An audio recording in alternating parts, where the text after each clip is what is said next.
It is a great honor and a privilege to introduce Yehudit Israel. Your maiden name was Mayoff.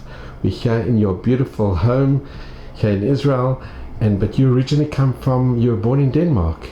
Yes, I was born in Denmark, and my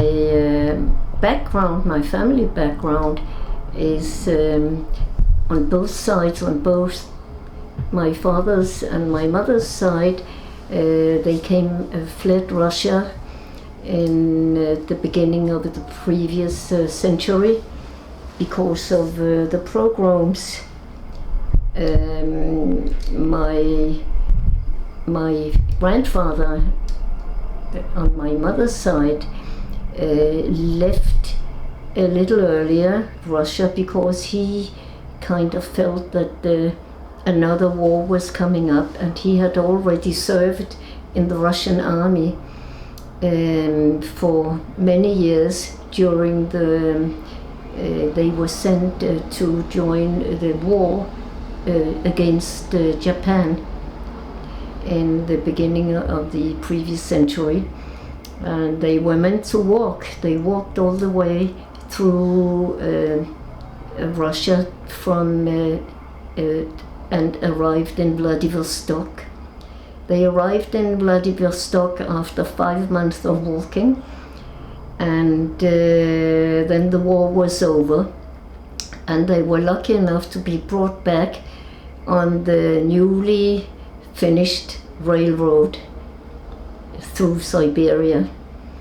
And he decided that he was not ready to join another war in the Russian army. So he picked up his newly married wife and brought her to Denmark. And so my mother just managed to be born in Denmark in 1912 when they arrived. And my father's family, they had a different story. After the riots in Kiev, they lived in the area of Belarus, and they decided that it was impossible to live.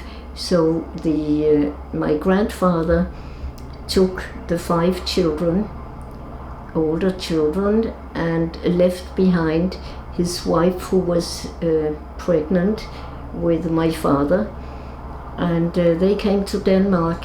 They settled down, they all started working, and it took them some years to get stabilized. And then they had bought a house, and they were all in business, and they sent money back to my grandmother, and he could bring my father, who was by now 2 years old. So that was,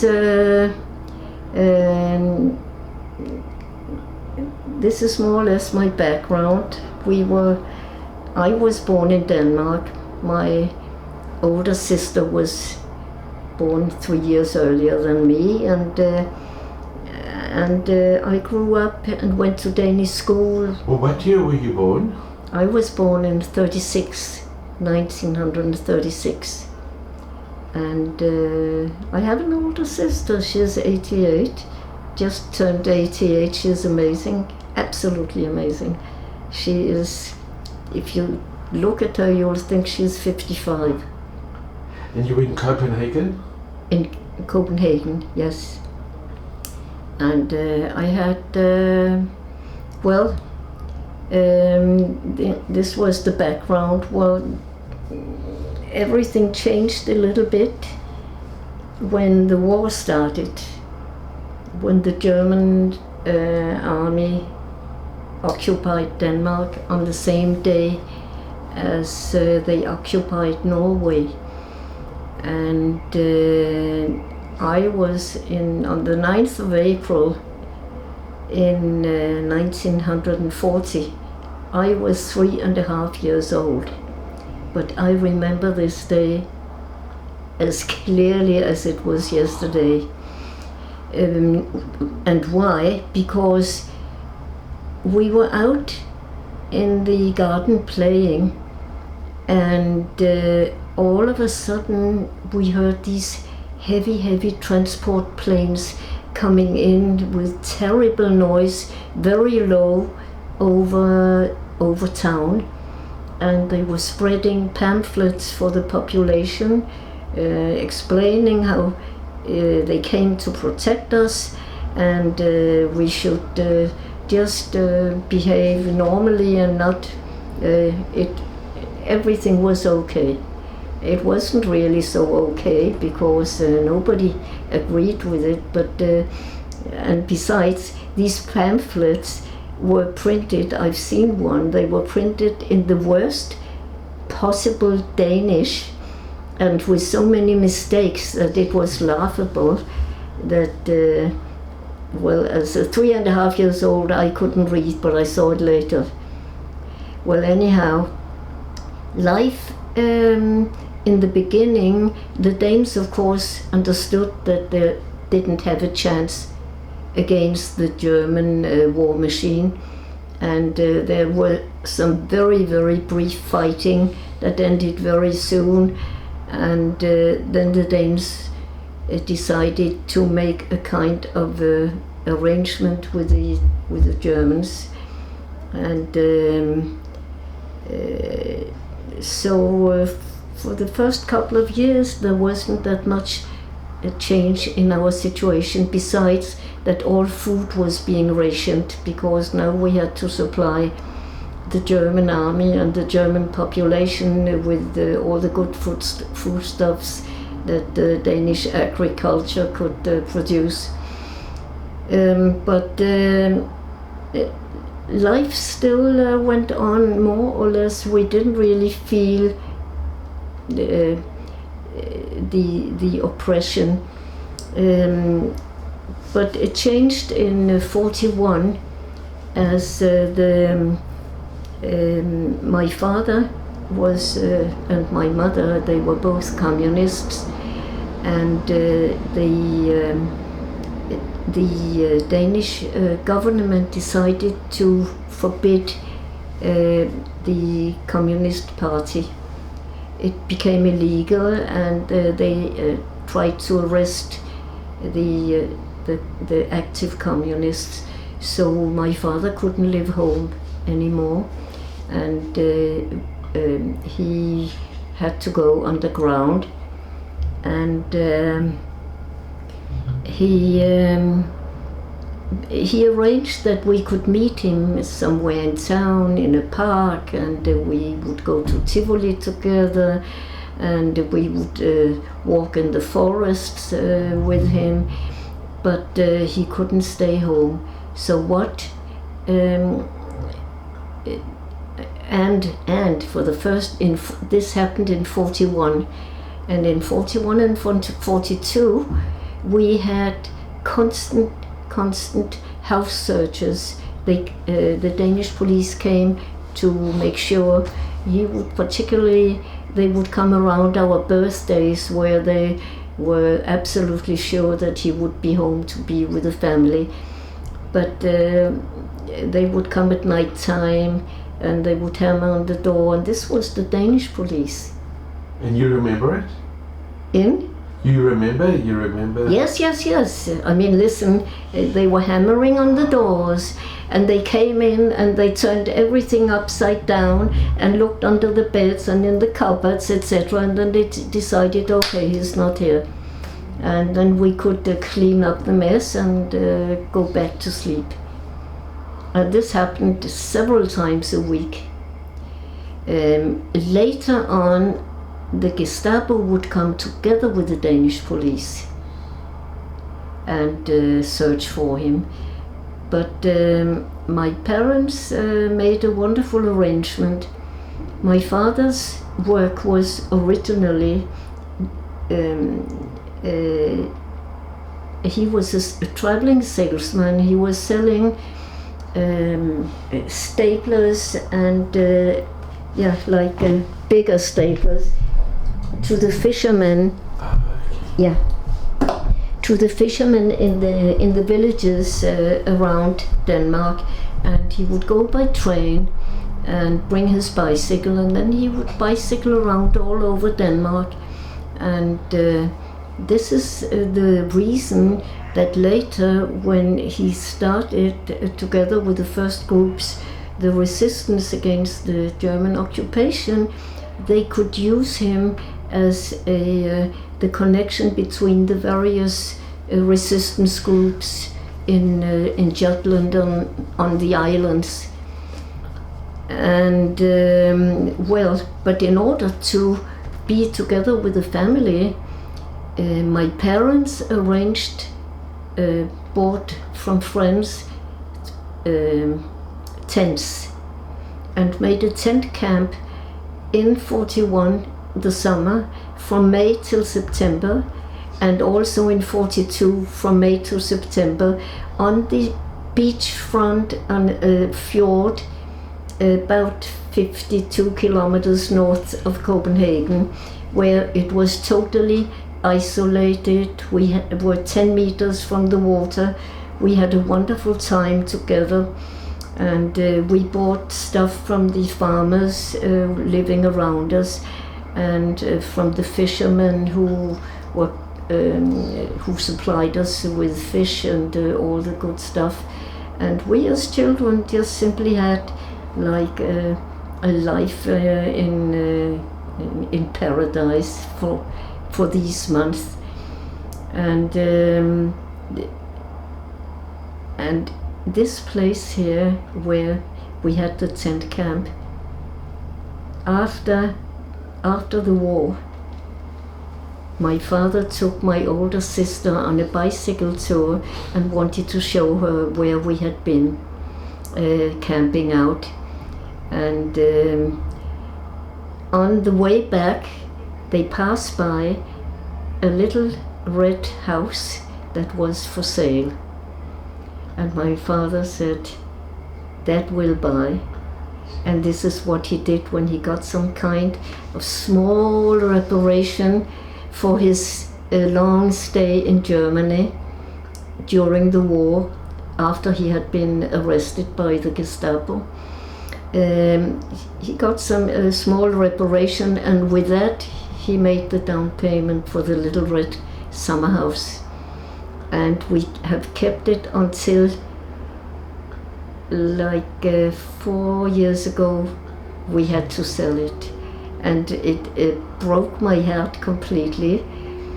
But my oldest daughter is now living there and loves it. Can I ask, how did your father get arrested? Well, it's a long story. My father was active in this resistance movement, and one day he decided to go and visit his old mother, who still lived in the house that the family had built or bought when they came from Russia. So, and she was very old. She was in her 80s, and he went to see her. But in the neighboring house lived a German family where one of the sons had been my father's friend as a child. He saw him going in there and called Gestapo, and they sent out 2 people. They didn't arrest him when he went out, but they followed him, and they followed him back to where he was staying with his resistance group, and they arrested the whole lot of them. And this was in 43. And when in 43 I had already started school. The school year started in Denmark in April, the school year. So I went to school April, May, and half of June. And then it was the summer holiday. And then in that summer, the cooperation between the Danish government and the German occupations forces totally collapsed. And then the Germans were in full control, and this is when the rumors started that now they are preparing to arrest the Danish Jews.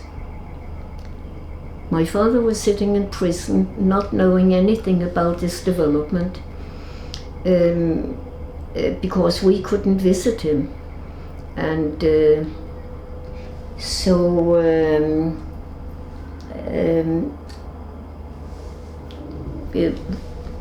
when the rumors got stronger and people already started fleeing to Sweden, that had declared that all the Danish Jews would be welcome, even if they didn't if they didn't have a visa.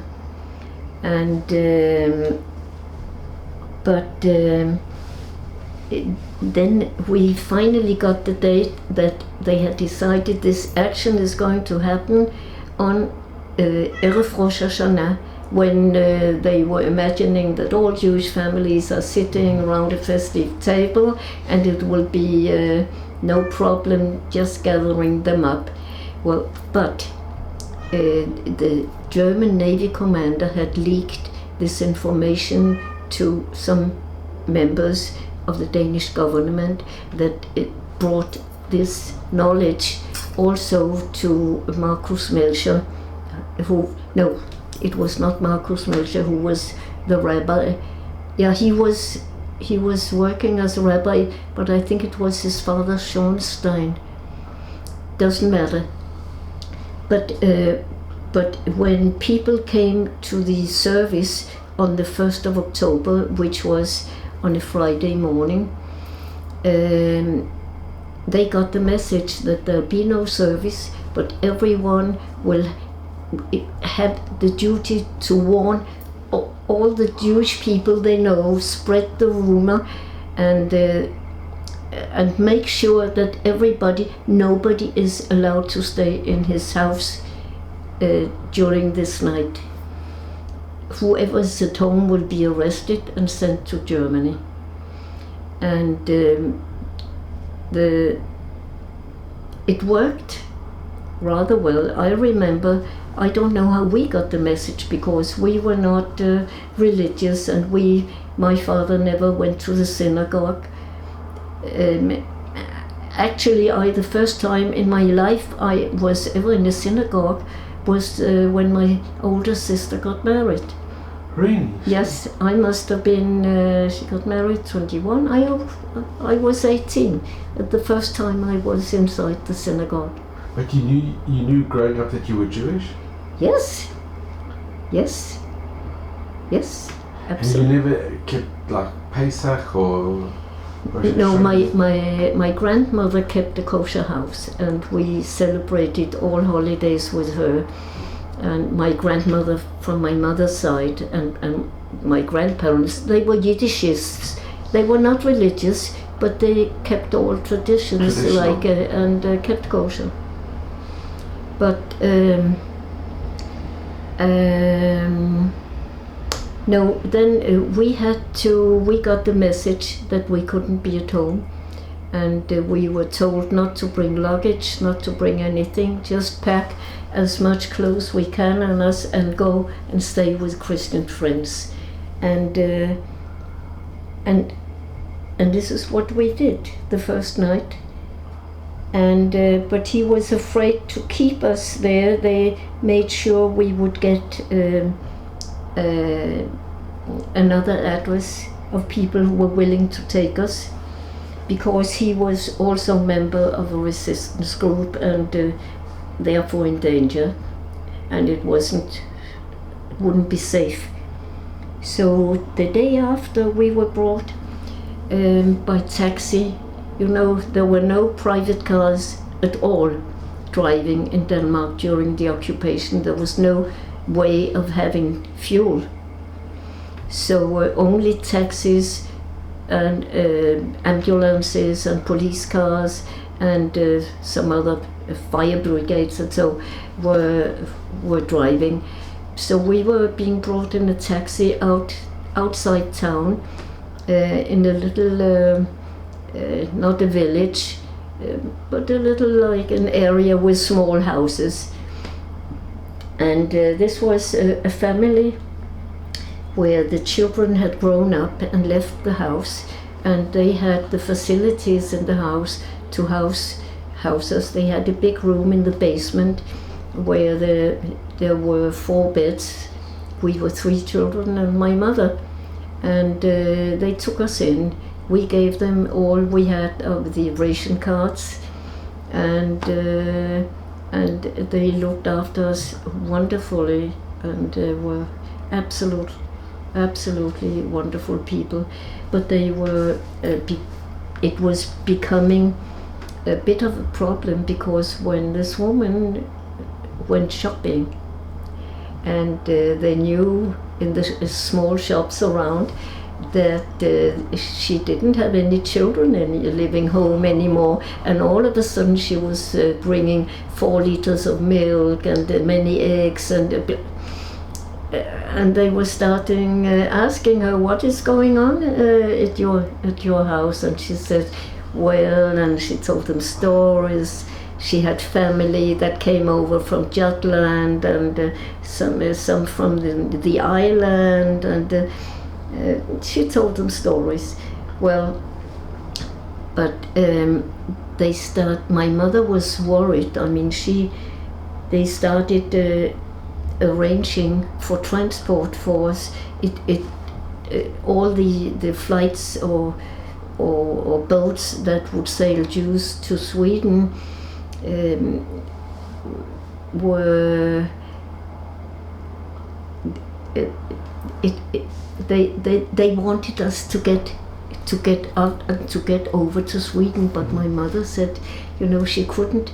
She was worried. What is going to happen with my father, with her husband? So she tried to postpone it, but in the end they said, you have to go.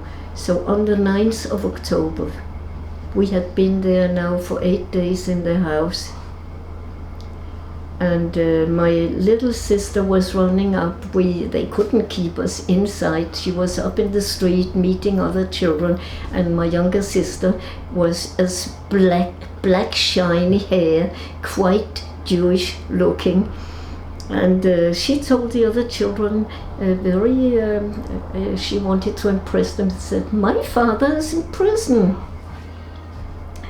So, the people started getting worried. And on the 9th, we were told, put all the clothes you have on you, take your toothbrush in your pocket, there's a taxi coming, waiting, taking you, and they'll bring you. We have arranged for a transport to Sweden for you. Well, they were driving us in this taxi into the old university in the center of Copenhagen. And we were let out and walked down in the basement under the university. And it's very ancient. It's from the 1600. It was built. The old university. Anyhow, we come down into a big hall where full of people, and I guess it must have been around 160 to 180. את יכולה להמתין לי בחוץ? טולטולי? הכל בסדר? Well, anyhow,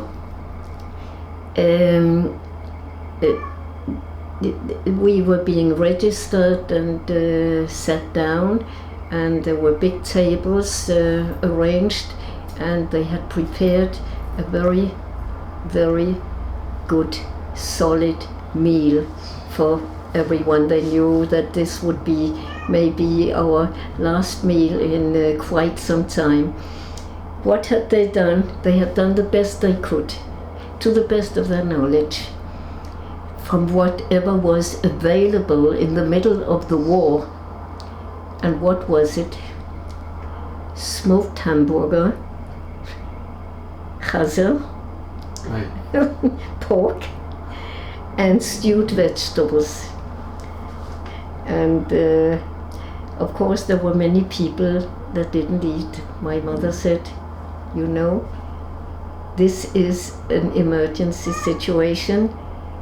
We'll eat what we get. We don't know when the next meal will come. So we ate, and then they distributed sleeping pills to everyone, and not to take them now, but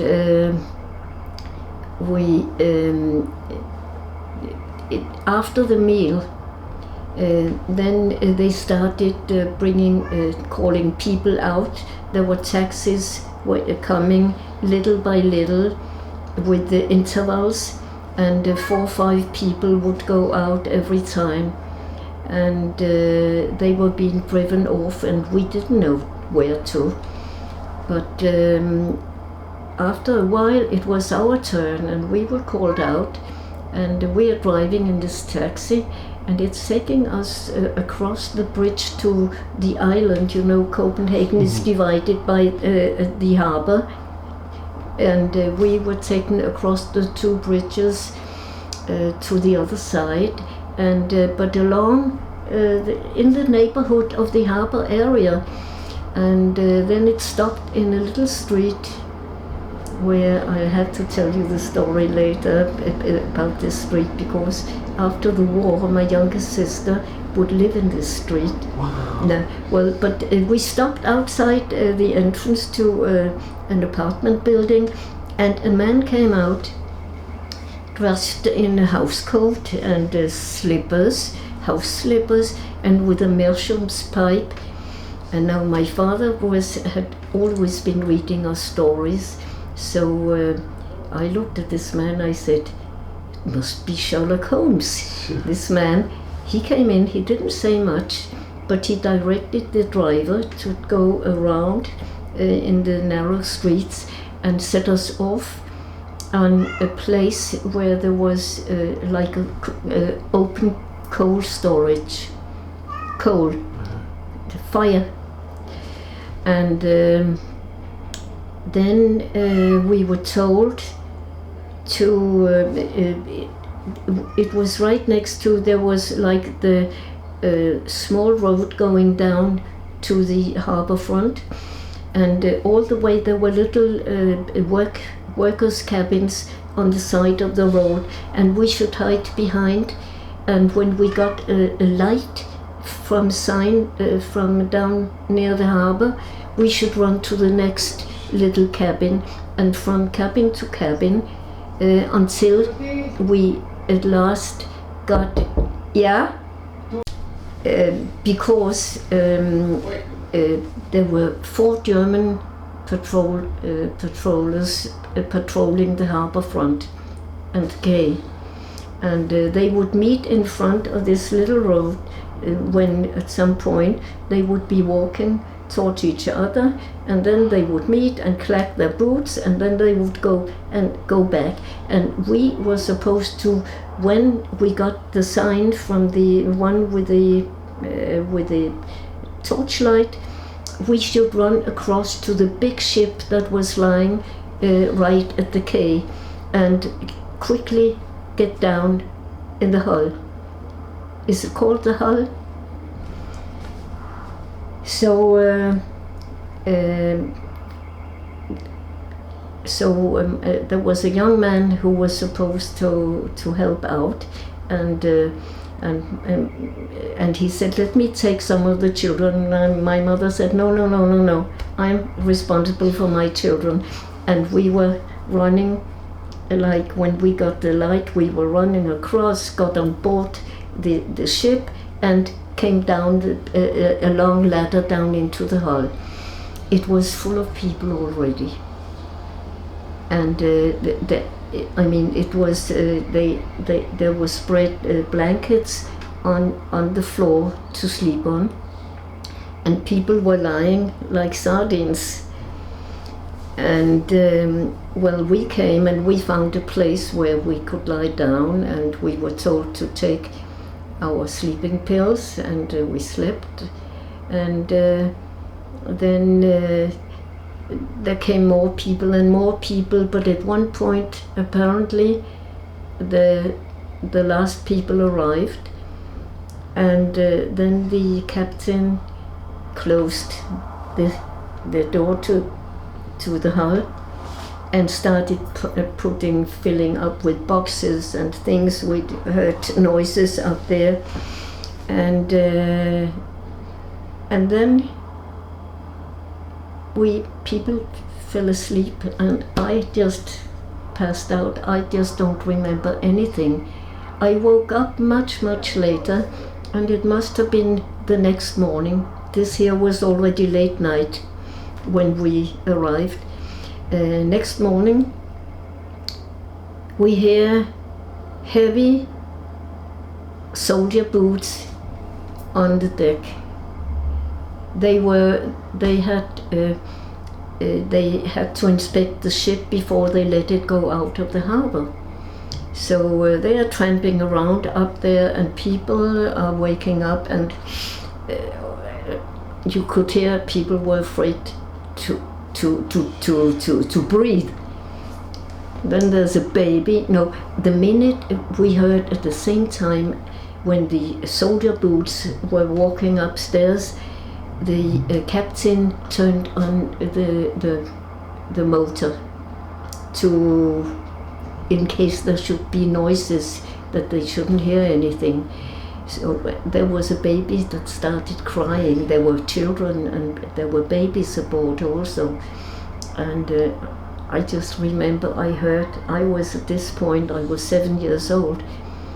I heard somebody saying, "Put a pillow on." Pillow. I mean, yeah, choke the child. Fortunately, it didn't happen, because they calmed the child, and so the hysteria went down. And then then the soldiers started getting interested in the boxes standing and covering. Were these German soldiers? These were German soldiers, yes. And they started getting interested in to see what is moving around with it. And then something very strange happened, that the explanation came only many years later, what really happened up there. What happened was that after a little while they left it, and then it was very quiet for a while, and then all of a sudden we are lying down there in this darkness, so many people, and we hear them singing German songs, and very lively, as if there was a party going on upstairs. And then after a while we hear the footsteps. They're getting off the ship, and the ship starts sailing, and we are on our way out. Now when we entered the international waters, the captain came, moved all the shit away from it, and opened and said, "Come up and draw some fresh air." And people came up, and we all climbed up, and I'm standing there. I'm 7 years old. I'm looking at people and looking. The strangest thing I had ever seen. Everybody was black in the head. It was a coal boat with full of the coal dust. Everybody was black in the head, except for it was so hot and no air down there, so there was sweat dripping down, making white stripes on people's faces. And I'm looking there, I'm looking at these weird creatures, and I think I was laughing that everybody had turned into giraffes or zebras. Well, anyhow, we were not up there very long, because all of a sudden we were getting closer to Sweden, and then came through the Falsterbo Canal. Bornholm, the Danish island of Bornholm, was further up in the Baltic Ocean, in the Baltic Sea, and but the ferry boats or the ships to go between Copenhagen were still passing twice a day, and they were full of German soldiers. So we were ordered quickly down below again for a short while. It didn't take long until he again opened up and he said, "Come up, we are sailing into Malmö." And How long did it take, the journey? Do you remember? Well, it must have been like 3-4 hours of sailing. Because also I think I heard, and I've never had it, that they had put, in order to go into Swedish harbour, they had put sugar in one of the motors and asked for permission to go in for help. And then we came into the harbour. When we sailed into the harbour, and people were standing there looking, and all of a sudden one started screaming, "They have cheated us." She sees the Swedish soldiers had the same green uniforms as the German soldiers, and there went a panic, a hysteria, and until the captain came out and told them, everything is okay, calm down. We are sailing into a Swedish harbour. These are Swedish soldiers. They are our friends. Judith, what caused the singing on the boat? The what? Why were they singing on the boat? Before it left, who was doing the singing? The singing, okay, this is the story that many years later, my sister, who was born after my father had returned from imprisonment, he was sent to work camps, and from one camp to another, and the reason that he survived the war, I can only say, either he has been amazingly strong in his will and in his love for the family, combined with miracle after miracle after miracle. So my sister is living, this is the story, she's living in the same street, right opposite from where we had stopped with the taxi, where Sherlock Holmes came out to lead us to the right place. And my mother's with her, and they're sitting there talking, and they are deciding. My mother says, "Why don't we write a letter to the local newspaper telling about how we were saved by people from this area who had arranged for this trip? Ask if we are asking, is anybody alive still who knows about this and who remembers? If so, please contact us. We want to meet you and kind of close the circle and say thank you." And they are writing it, it's printed. The day after it's been printed and distributed, they get a call, and from a woman by the name of Ulla. And she says, I know who the people were who arranged this trip with the boat. It was my sister and her husband Harry. Unfortunately, Harry died many years ago, but my sister is very sick. She is hospitalized. I'm going to read her this article today. And this is what she does. And her sister Gudrun says, yes, it was me and Harris, and but I have written I have documented it and delivered all my stories about our actions to the Liberation Museum, and you can find it there. She said, but I will give them a call tomorrow when and the thing is, tomorrow didn't happen. She died overnight. But I got all the correspondence that she had, and among them the letter where she describes this action. Now what happened? They were friends with the captain,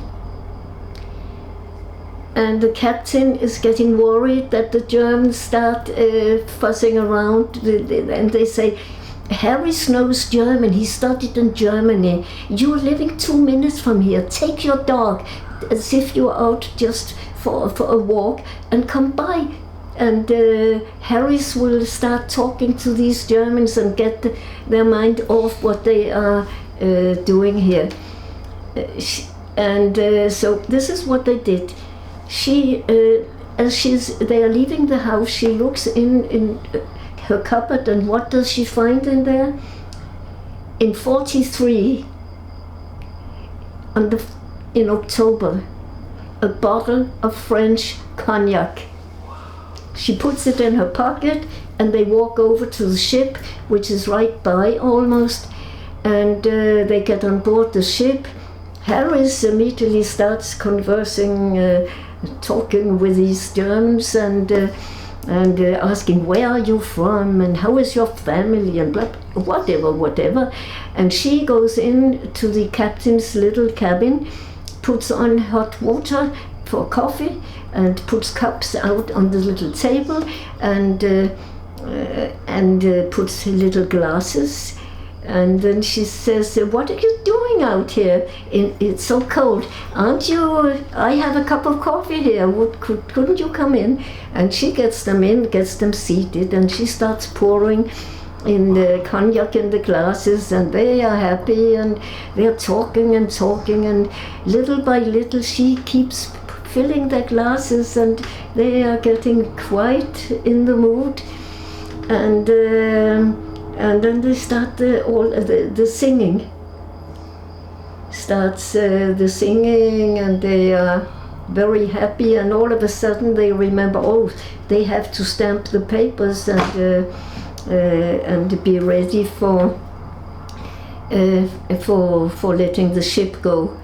And then we hear us lying down there. They are tramping off the boat.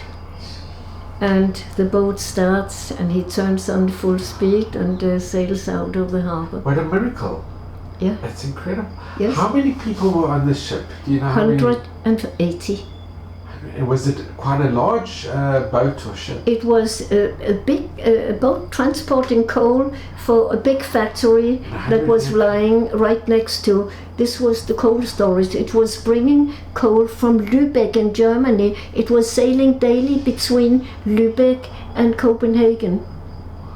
And in between, this I saw in her letter, she told that on the way he would also bring resistance fighters that had to leave, and weapons bring from Sweden. He was also bringing in weapons for the resistance. Judith, it's incredible. I just want to mention, Judith, one amazing thing about Denmark is that the Jews never had to wear the yellow star. That's right. I think because the king... No, this was, what's his name? The one who wrote Exodus. This was in his book. He put it in there, but it didn't happen. It didn't happen? No. But your family, none of the Jews had to wear the yellow star? No. No. That's incredible. And wow. But were you very scared when you were in the night going from the one cabin to the next to go into the boat? You know,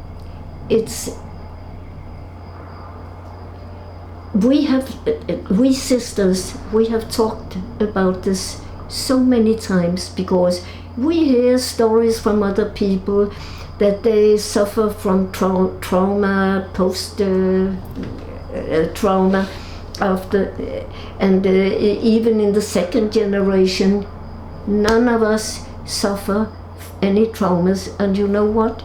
I give my mother the credit. She must have been such an amazingly strong woman, alone with 3 children, a husband is sitting in the prison, in being beaten, I missed the word now, but and with no income. How did she manage? Yes, to give us the feeling of security that as long as we are together, everything is fine. None of us have any kind of traumas from what we have gone through. I mean, listen, the being woken up at night by soldiers hammering on the door and searching for my father, night after night. That could give you plenty of reason for traumas, but no. I tell you, I keep telling my sisters, we are only 3 of us alive, but I'm saying we chose our parents very, very cleverly. Can I ask you? You really did. What about extended family? Were they also saved? All the yes, except you have a picture of your parents and yes. This is after the war. Is it clear? Yeah. And you are on the right. On the what? You're on the yeah. How old are you in this picture? In this picture, I must be. When we came back, I was 7, 9. I think I must be 9. And this is before my youngest sister was born, after the reunion of the family. So Judith, can I ask you, when you arrived in Sweden, what do you remember about going off the boat and who met you there when you arrived in Malmö?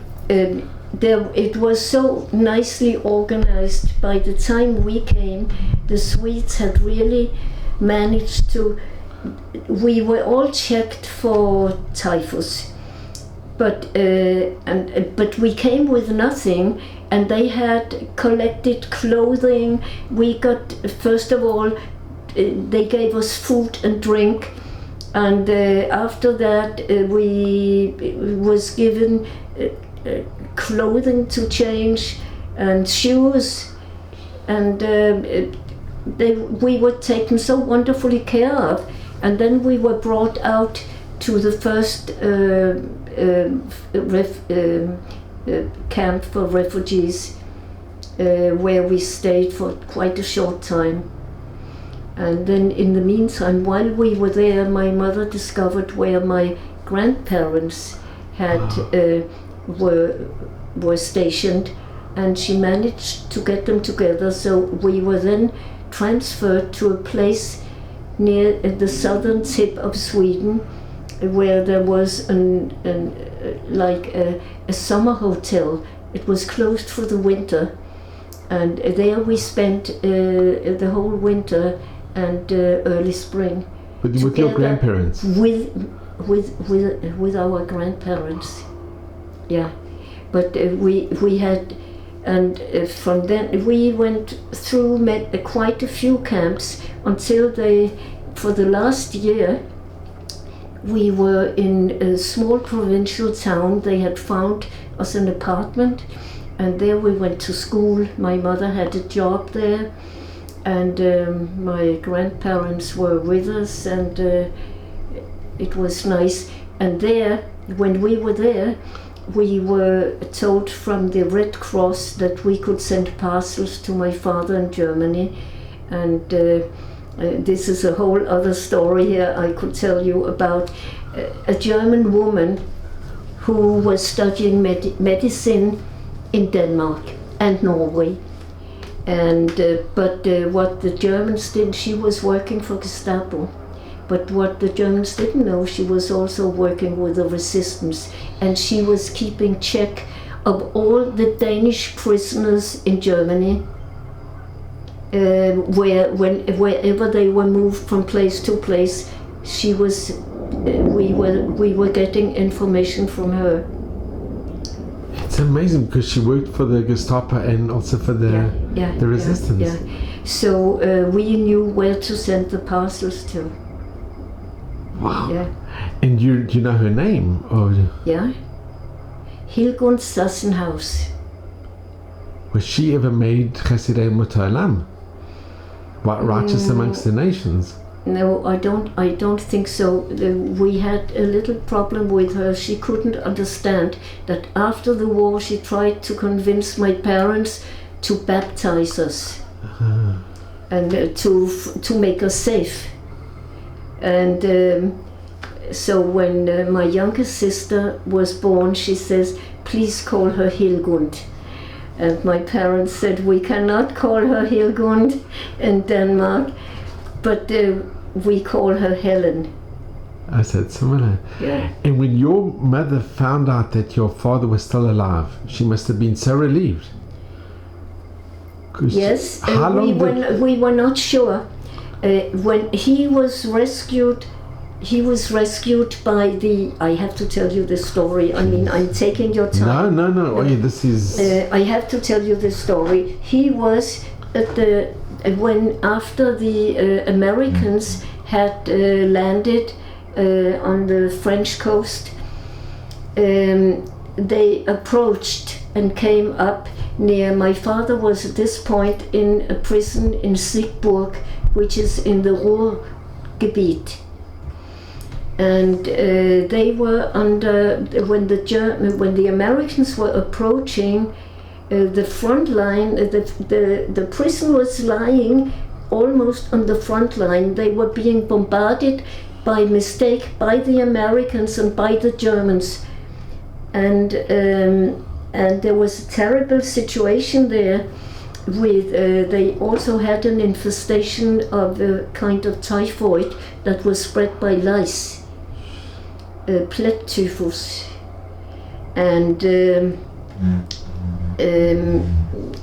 as the fighting got worse, the people, the staff from the prison fled and left all the prisoners alone, without supplies, without water, without electricity, without food.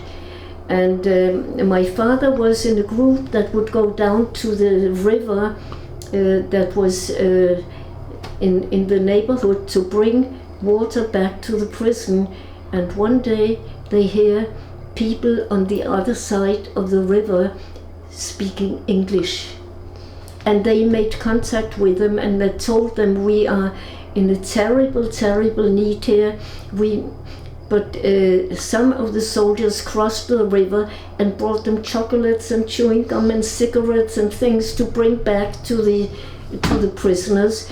And they said, we'll keep you in mind, but we cannot liberate you now. We'll bring supplies, food, but they had to make a big round in order to get the Germans to withdraw. And it took 3 weeks, and my father in his diary is telling how people died of the typhus and in these 3 weeks, and how the bombardments were terrible. They were falling in and destroying a big part of the prison.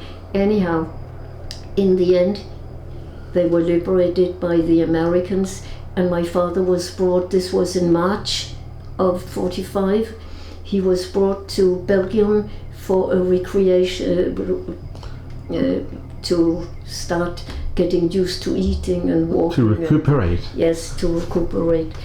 And he was there for some months and getting better. And we were brought back to Denmark on the 30th of May. We were not brought immediately. The liberation was on the 5th of May. The Germans surrendered. And but until they got organized to get arranged for us, transport, etc., and it was on the 30th of May. Now, as we are sailing, we are coming down from, we were living up near Stockholm, and we're coming by train into Malmö, and we are getting aboard the ferry boat. As we are sailing towards the harbor, we hear an enormous transport plane, an American transport plane landing, going in for landing in Kastrup. And we are going to the railroad station. We are going to, my mother had some holiday parents, a Christian couple, elderly couple. They didn't have any children of their own, but all the years since my mother was a little girl, she had spent the summers there, and we as children had spent the most wonderful time with these people. We had nowhere else to go, and naturally we went to them, and they received us with relatives. Wow. I mean, they were relatives. I mean, being Christians and it was never a problem with us. They didn't take us to church. I mean, they respected us and we respected them. And as we are there, a woman comes, she has been bicycling in, she says, "Your father is coming by the train." And we were just 5 minutes from the train station, so we get out of the house and I run ahead of them, and I'm coming around the bend of the road, and I see a strange looking man with a coat down to his feet almost open and with 2 bags in his hands. And I'm stopping, I'm freezing, and he stops up, and then I see he puts down the 2 bags and opens his arms. I didn't recognize him. I mean, he didn't look like my father. My father was athletic, strong, always suntanned, but it was him. I jumped on him, and I'm happy I didn't push him over. And that was it. Must have been one of the most emotional moments of your life. Yes, absolutely. I tell you, if you think I don't have tears in my eyes when I tell it. And when your mother saw him and your sisters, they must have... Denmark arranged for us a month in a what you call it, in a hotel on the beach. For a whole month, no work, everything paid for, just to be together again as a family. That is something unbelievable. Yeah. This is after the war. And they had saved an apartment for us in a new buildings that they had kept in store for Jewish families coming back from Sweden. Truth, you know what I will say, I've heard, and I've heard this from survivors as well, that a lot of the homes were kept just as it was. Yeah. Nobody took anything. Yeah. Well, our home was not. We lived, very, very, very modestly. We didn't have any fancy stuff in our home, but our neighbors had saved everything, kept it in the basement. So we had something to start with, and we were given a lot of assistance.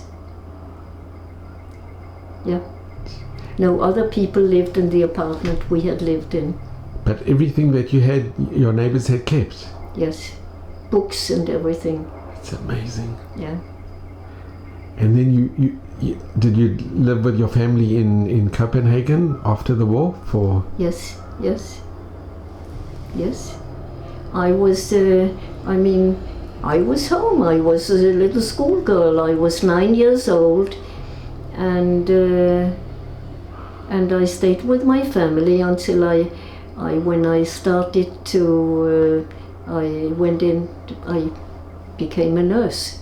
It took me 3 years to become a nurse, so I stayed home until I was 18. Wow! And when did you meet your husband? On the stairs of the Jewish community. His mother lived on the second floor, my grandparents lived on the third floor. And he was also a survivor, he was also... Yeah, no, he was a different story. I mean, he was the one that during the German occupation went back into Denmark.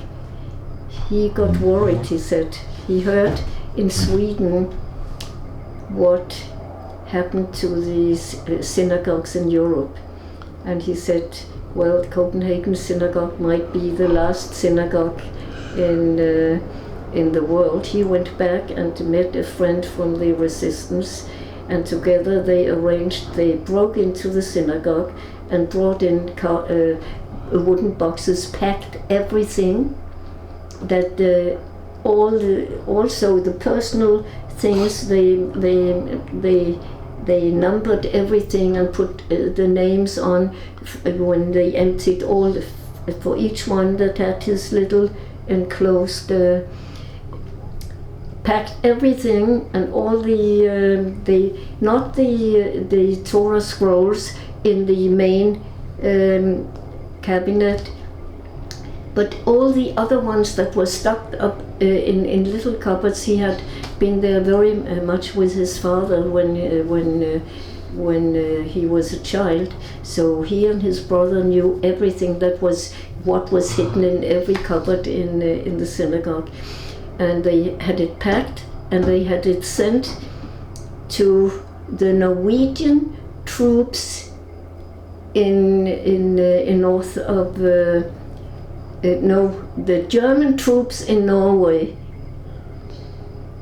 in two big caverns. But when there were no trains going up through Norway, so Sweden had an arrangement with a German German military, that they could travel through Sweden. So they traveled, and until it came to a place in mid-Sweden, the people from the resistance unlocked the last two wagons on the train with all the contents of the synagogue, and then they spread it out among the various refugee camps in Sweden. And one little story more. He came to visit his mother, and they had like a little stiebele for a synagogue, and he says, but I don't have a talit. And then a man says, well, but we got these boxes full of stuff. Here, pick yourself a talit. And he goes through and he looks, and he won't believe it. He won't believe it. He picks up his own talit from his bar mitzvah. His own talit? His own talit. And when my son was bar mitzvah, he was with his talit. Yeah. With the same talis? Yeah. Yes. Gee, that's amazing. And is this do you have a picture of your husband? Yes. This is him. This is incredible. Oops. What an amazing... I tell you, the most amazing man. Judith, this is... What a phenomenal... It's just unbelievable. Yeah. So he went back to rescue from the synagogue, and then he managed to get back to Sweden? Yes, yes. And then he joined the Danish brigade in Sweden, And on the 5th of May, when the Germans surrendered, he was already back in uniform with the Danish brigade that had been formed and trained during the war. Wow. And how many years were you married? Until he died in 2006. For almost 50 years. Wow. Yeah. I was 25 when I met him. He was 40 and divorced with 2 children he had with an American crazy rich woman. But I tell you, this man made my life. I've had such a wonderful life. And maybe his memory be for eternal blessing. Wow. Judith, this is absolutely unbelievable. So Judith, I really just want to thank you so much. If you, this has really been, and this is your dear family. yes, but this is after my husband died. Then we had these 2 extra little girls. My own children are not here yet. I moved in, and then my landlord said he didn't want too many holes in the walls, so I have them packed away. I just want to thank you so much. If we could take a seat. Yeah, I know. But I just want to. Judith, really, I am so extremely grateful to you. You know, I'm happy to share my story, and I'm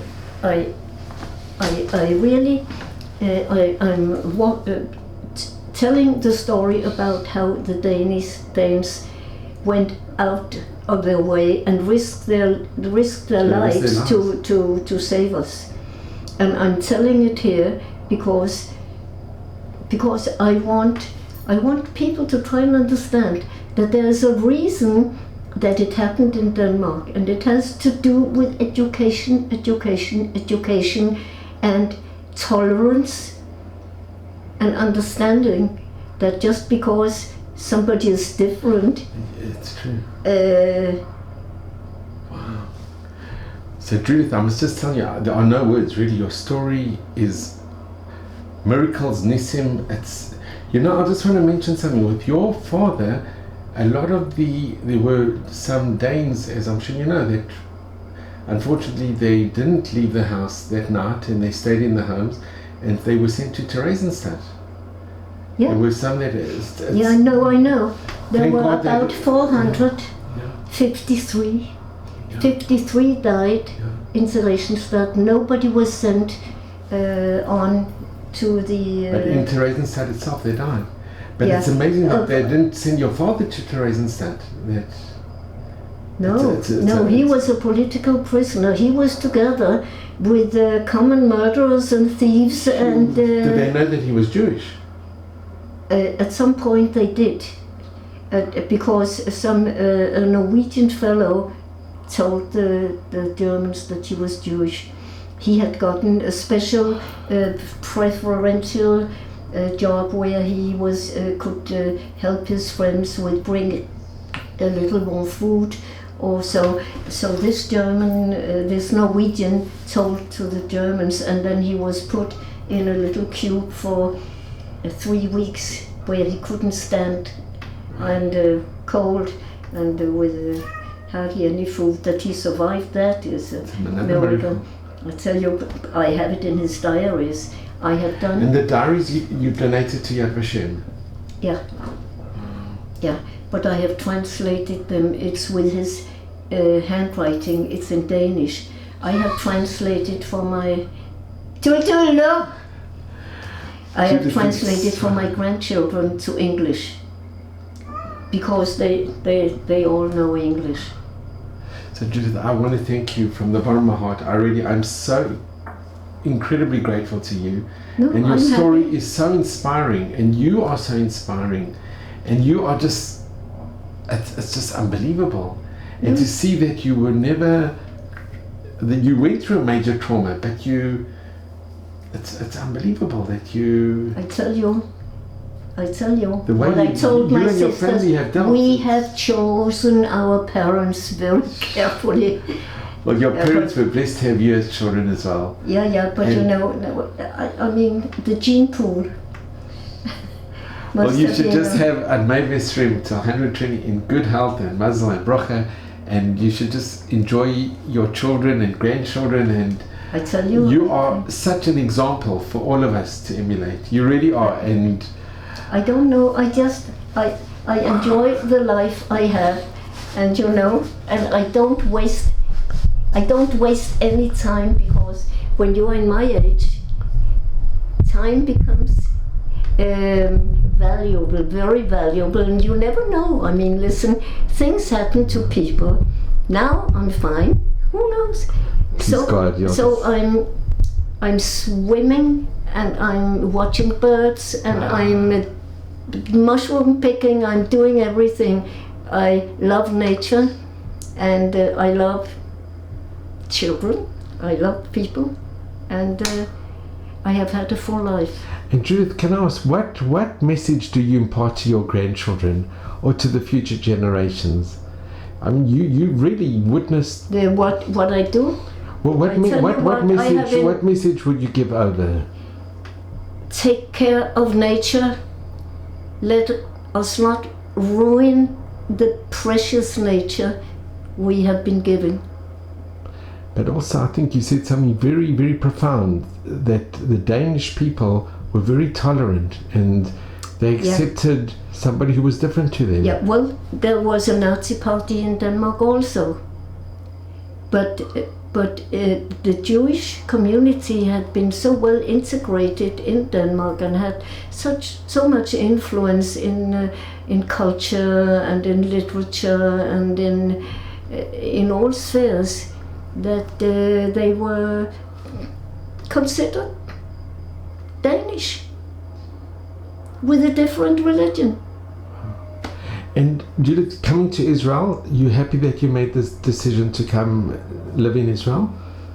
Yeah, mostly. I'm not always so proud of what's going on here, but... How long have you been here? Well, I came first time when I had finished. I was first a nurse, then I became a kindergarten teacher, and then I made 2 years in Israel. I came here when I was 23, I returned when I was 25. Here I got involved with archaeology, and I have later studied archaeology, prehistory of the Near East. And you have a daughter that works with Yad Vashem? My daughter-in-law. Your daughter-in-law? Yeah. So the message, and you are very willing to give over your story to Zichron Basalon and to groups that come here? Absolutely, because I think that there's a message that what happened to the Jewish people in the Holocaust could maybe have been different if people were educated differently for tolerance and for love of people. Love of people. Of your fellow human being, Yeah. Well, your message is so unbelievable, Judith, and you are amazing, and I'm exceptionally grateful to you. I don't feel so amazing, I can tell you. Judith, can we have another look at that picture of your parents? Because your parents were also, they must have been the most remarkable people. Yeah. Where should I hold it? This is wonderful. So your mother and your father, and may their memories just be for eternal blessing, really.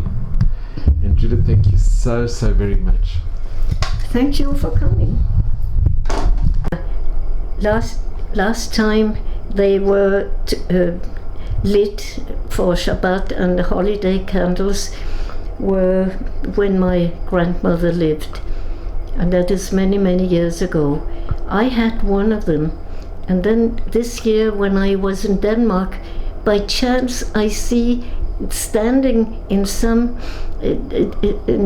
a shed And I realized that this is the couple that belong together, and for the first time now here for the holidays, I could light them as a couple for the holiday. It was so emotional, I can't tell you. And these are the candlesticks that came from Russia? They brought them with them in the beginning, when they came from Russia in 1905. This is your grandparents? Yes. And on it, it's engraved? They are engraved here with the names. Where is it? Here, wait. Here it says... Here it says Leza Mayev, father, and mother, Shana Mayev. And it says Mor. And this says far. This is and father. You found you Yes. only had one, and Yes, I had one. Now I have them, and I enjoy them so much. It's it's emotional beyond words.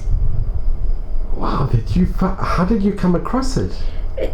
By chance. It's a miracle. Pure chance. Yes. It's Yes. Yes. Wow, they're heavy. And you've lit candles on them? Oh yes, of course. I mean, I'm not religious, but I light Shabbat candles, and I bake chalot for every Shabbat every year since I was 25. You know what? It's not religious. It's in your heart, and It is. it's Yes. Yeah. You did another miracle, another incredible nice. Yeah. Really, Yeah. it's very beautiful. No, I was asking around for years and years, who has the other one, who has of this set of candles? And were they willing to sell it to you? not sell. No. It was just standing there. Somebody, they said, well, I've had it for 100 years. She says, I never light candles. She says, take it. Unbelievable. Yeah. That is something